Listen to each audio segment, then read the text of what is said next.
Why is fixing the marriage my responsibility? Hey, I'm Sharon Pope. I am the love and relationship coach for women who are struggling in disconnected marriages and trying to figure out whether they should stay or go. If you like what you hear on this channel, I hope you'll subscribe.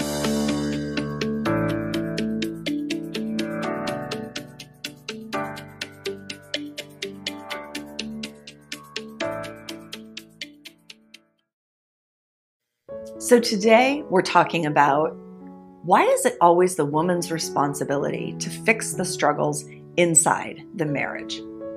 I received an email this week, and I'm going to paraphrase it for you, but it was essentially a woman saying, you know what, Sharon, I hear what you're saying. I like your teachings, but why is it my responsibility to fix the struggles that we are having inside our marriage?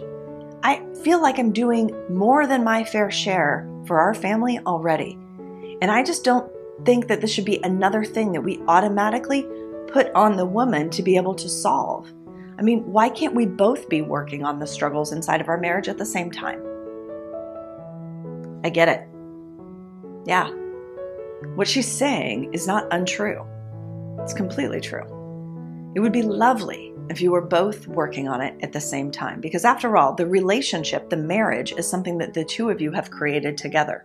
So if there are problems inside that marriage, ideally, both of you are working on them at the same time. The problem with that logic, though, is that the two people in the marriage are very, very rarely both willing and wanting to work on the struggles in the marriage at the exact same time. It's like getting the stars to align. And so then what happens is that no one takes any action, the problems get worse, they become more and more disconnected, and ultimately the marriage ends because we never worked on it. So I'm going to make an argument in this video that as women, I think we are best equipped to be able to fix the struggles in our marriage, and that's why we should be the ones to do it. So let me explain. For many, many, many centuries, the relationship between men and women has been one of the men being in a dominant role and the women being in more of a subordinate role. Fair enough? Now, in the last 30 years or so, that has changed. But for sure, my mother's generation, my grandmother's generation, they had to have relationship skills. You know why? Because they needed a husband. Right? For a lot of years, I know it hurts to even say it, much less to hear it. But we had to have great relationship skills and we had to understand men so that we could have a husband, so that we could be provided and protected the way that we wanted to be in our lives. Right?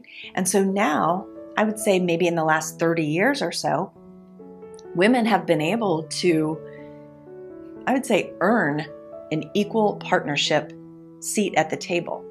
And I don't care if we're talking about business or we're talking about your marriage. But in order to do that, that didn't just magically happen. The person in the subordinate role has to learn an awful lot about what's going on in the dominant role and how to play inside that in order to earn that seat at the table. So we did not have the luxury of not understanding the psychology of men. What makes them tick, what they care about, how to get things done with them and through them. And so I would argue that women have learned and now know more about men and the culture of men and the psychology of men than men do of women.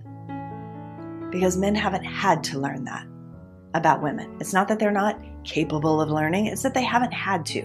Women have had to. And although that has been a struggle and continues to be a struggle, I think it's not like we've arrived at some place yet. But there is good news about that. And the good news about that is that now we are best equipped to be able to quickly fix the struggles that are going inside of our relationship. So I was rereading a book recently. I've read it before, but I wanted a little refresh on it. And it's Harriet Lerner's The Dance of Intimacy. And there's a part in that book where she says, the one in the subordinate role always has a deeper understanding about the dominant group members and their culture than the other way around. And that's what I'm talking about. You see, when there are struggles inside of a relationship, it's often women who notice that something's wrong first. Also, women are usually the ones that go looking for answers. So when there's a challenge to be overcome inside the marriage, they're the ones that are out there Googling, my marriage is over. My marriage is in trouble. Should I stay or should I go? How do I reconnect with my husband? Can I ever trust him again? So first of all, we notice that there's an issue. And then we also go looking for answers. And then I'm going to add on to it, we also have a much deeper understanding of men than they necessarily do of us as women. And so for all those reasons, if it's just about creating the kind of relationship and marriage that feels good for us, then why not us? Someone's got to be able to take the lead. I actually think women are so much better positioned to be able to take the lead and create the change that we really want to see in their relationship. That might be a hard truth to swallow because it's not the answer you want. It should be equal. Yes, we should both be working on it. But that very rarely happens. So we can be right or we can create the change that we want. I think we should just go after and create the change that we really want because we're capable and equipped to do it. If that speaks to you, then I hope you'll subscribe to this channel. If you want to know whenever I post a new video, just click the red bell in the upper right corner.